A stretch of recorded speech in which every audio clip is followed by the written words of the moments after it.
If you would like to know if you are making an impact, look at what your enemies say about you.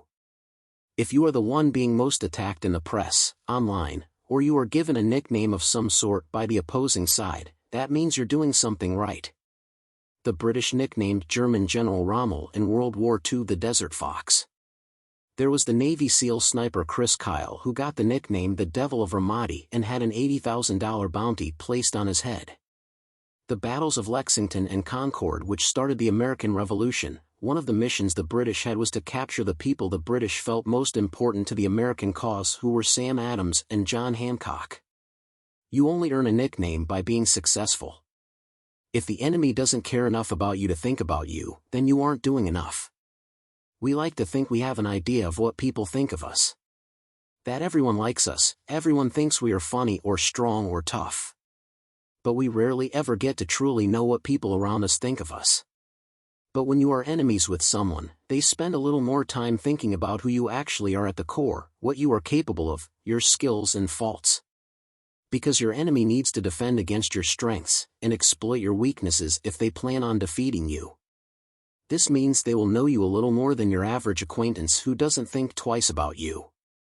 When you know you have enemies, or at least people who want the opposite of what you are trying to achieve, even if they don't know you personally, it will be good for you as it will force you to change your style and your form.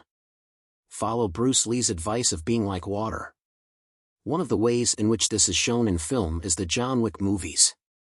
What makes the first John Wick movie have such a cult following is all the dialogue between other characters telling stories about John Wick. The character himself never tells one story about how badass or good of a fighter he is. All the dialogue comes from his enemies. Every time John Wick's name is brought up, it is brought up in reverence to his skill and determination.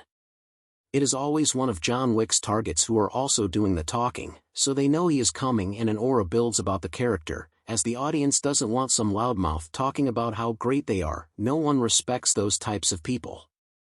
The more important work you do, the more you will gain powerful enemies. And it might be easy to think you don't have an enemy. But everyone does to some degree. You are the bad guy in someone's story.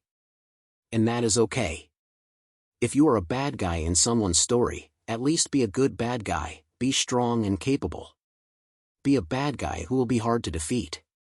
Be a bad guy people respect but might not want to admit they respect. And if you have an enemy in your life you don't respect or think highly of, then what does that say about you if you haven't defeated them yet? It means you have a lot of work to do, and you are underestimating your opponent. Which is the first sign that you will lose if you have not already lost. This is one thing that it seems conservatives in America get incorrect. They think the left are weak, soy boy-type cowards who hide behind masks and the internet. But the left has been winning since the Woodrow Wilson administration. If you have been losing since 1913, your enemy isn't weak, you have underestimated them.